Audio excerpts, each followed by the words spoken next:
안녕하십니까. 유튜버 세금을 한번 보겠습니다. 자, 오늘은요, 요겁니다. 유튜버는 세금이 없다라는 주제로 한번 진행을 해보겠습니다. 자, 이거는요, 꼭 알고 계셔야 됩니다. 뭐냐면요. 자, 창업 중소기업 감면입니다. 이거는요, 유튜버가 이제 우리가 사업자 등록을 하잖아요. 그럼 사업자 등록을 하면은 개인은 소득세 신고, 법인은 법인세 신고를 하겠죠. 그럼 그 사람들이 5년간 세금이 없다. 이런 제도가 되겠습니다. 조금만 더 볼게요. 자, 우리가 유튜버로서 창업을 했습니다. 그리고 100만 구독자 달성을 위해서 노력을 하고 있습니다. 자, 그래서 22년도, 23년도 이제 구글로부터 돈이 들어옵니다. 자, 그래가지고 내가 5월 달에 소득세 신고를 하면은 개인은 소득세 신고를 하지만은 법인은 법인세 신고를 하겠죠? 다 됩니다. 개인, 법인 다 적용을 받을 수 있고요. 5년 동안 100% 또는 50% 감면입니다. 내가 소득세 개인 유튜버입니다. 그래서 세금을 계산해 보니까 한 400만 원 나왔습니다. 그러면은 경우에 따라서는 100%, 경우에 따라서는 50% 세금을 줄여준다는 겁니다. 그럼 만약 100% 적용받는 사람은 400만 원 세금이 하나도 없는 겁니다. 어마어마한 혜택 아닙니까? 그것도 5년 동안이나. 그러면 100%는 누가 받는가 하면요. 자, 100%는요. 비수도권 지방입니다. 그러면 and 동시에 청년입니다. 청년은 15세부터 34세까지입니다. 자, 그래서 내가 31세다. 그런데 지방에서 내가 창업을 했다. 창업은 이제 사업자 등록증을 내야 됩니다. 그런데 세금이 한 400만 원 나왔다. 그럼 이 사람은 100% 감면입니다. 세금이 아무것도 없다. 그리고 요거 아닌 사람들은요, 전부 다 일반인으로 저는 얘기를 합니다. 그럼 이분들은 50%입니다. 50%. 서울에서 유튜브를 했는데 청년이 아니더라. 또는 서울에서 청년이 유튜버를 시작했다. 그래도 마찬가지입니다. 어쨌든 50%를 세금을 디스카운트 해주는 제도. 이게 바로 창업 중소기업 감면 제도가 되겠습니다. 자, 그런데요. 우리 유튜버는요. 사업자 등록을 할 때 두 가지가 있죠. 과세 사업자, 면세 사업자. 요 코드는 이제 우리가 국세청에서 관리하는 업종 코드입니다.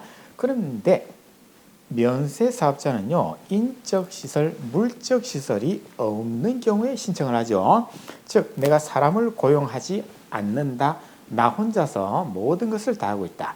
그리고 물적시설이 없다. 즉, 사무실이 없다. 이 말입니다. 그냥 내 집에서, 내 아버지 집에서 내가 유튜브를 하고 있다. 이런 경우에는 면세로 신청을 하죠.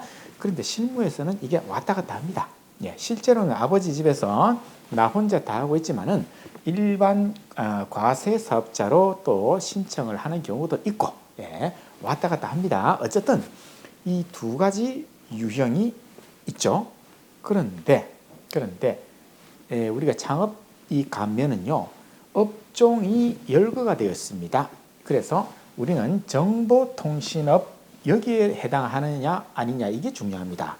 그래서 여기 정보통신업이 가능하다고 여기 법에서는 되어 있거든요. 따라서 유튜버는 정보통신업이냐 아니냐 이게 핵심입니다. 그래서 과세사업자, 면세사업자, 정보통신업이냐 아니냐 이게 아주 중요한데 그동안에는 말이죠. 그동안에는 이게 확실한 그런 지침이 없었습니다. 없었어요. 그래서 상당히 감면을 하는 사람도 있고 또 안 하는 사람도 있고 막 이게 왔다 갔다 했습니다. 그런데요, 이 정보통신업 이 업종은요, 한국표준산업분류에 따라서 우리가 정보통신업을 따라가야 됩니다. 근데 요거는요, 2017년도 10차 개정 이게 가장 최신 버전입니다. 그럼 여기에서 말이죠, 2022년 5월 달에 가이드북을 갖다가 제시를 했습니다. 통계청에서. 한국표준산업분류는요, 통계청에서 관리를 하고 있습니다. 자, 통계청에서 이제 유튜버 니네들은 어디에 들어가라 이렇게 규정을 했습니다. 뭐냐면요, 자, 이거는요, 동영상 콘텐츠를 기획 및 제작하여 이를 인터넷 플랫폼 유튜브죠. 통해서 시청자에게 제공한다. 그럼 이 사람들은 제공하는 동영상 콘텐츠 유형에 따라서 산업을 결정하라. 이거는 아주 원론적인 얘기. 그럼 여기서 핵심이 나옵니다. 일반적인 동영상을 제작 제공하는 것이 주된 산업 활동이다. 먹방 유튜버 아니면은 여행 유튜버 아니면은 저같이 이렇게 정보 지식을 전달하는 유튜버 이런 사람들은 일반 영화 및 비디오물 제작업이다. 그런데 이거는 정보통신업입니다. 정보통신업이에요. 그 다음에 실사 또는 컴퓨터 그래픽 등을 이용하여 애니메이션 동영상을 제작 제공하는 것이 주된 산업 활동이다. 이 사람은 애니메이션 영화 및 비디오물 제작업 이건 정보통신업입니다. 우리가 뭐 애니메이션도 우리가 유튜브 많이 있잖아요. 그리고 또 여러 가지 웹툰 같은 것도 이제 유튜브에서 막 이제 그죠? 많이 업로드하고 있죠. 그런 사람들도 정보통신업입니다. 따라서 우리가 유튜버라면은 이제 아이고 니네들 전부 다 정보통신업으로 가. 전부 다 크게 보면은 정보통신업이다 이겁니다. 자 그러면은 이제 과세 사업자는 일반과 간이로 또 구분되죠. 따라서 이 사람들은 창업 중소기업 가면 아무 문제가 없습니다. 아무 문제가 없습니다. 그럼 면세 사업자는요. 이게 조금 애매한 그런 구석이 있었습니다. 면세 사업자는요. 이게 국세청이 관리하는 이 업종 코드가 정보통신업이 아니었습니다. 지금까지는. 그런데 요거 일반적인 동영상을 이제 플랫폼에 올린다. 정보통신업, 애니메이션 그런 유튜버 정보통신업. 따라서 이제 과세 면세 관계없이 전부 다 유튜버는 정보통신업이다. 따라서 이것도 가능하다고 저는 생각을 합니다. 그래서 결론 23년도 이제 종소세 또는 법인세 신고할 때 24년도 5월 달에 우리가 소득세 신고하겠죠. 그럼 그때 저는요 우리 거래처들 어떻게 할 거냐면요. 면세 사업자, 과세 사업자 관계없이 저는 감면을 적용해서 신고를 할 겁니다. 그런데 22년도에 면세 과세 사업자가 창업 감면을 신청을 안 했다. 그래서 세금이 한 400만 원 나는 냈다. 자, 이런 경우에는 과세 사업자는 볼 것도 없이 경정 청구를 하고요. 경정 청구는요. 내가 세금을 너무 많이 냈다. 그래서 신고를 다시 하는 겁니다. 수정 신고를 제출합니다. 그러면 국세청에서 돈을 줍니다.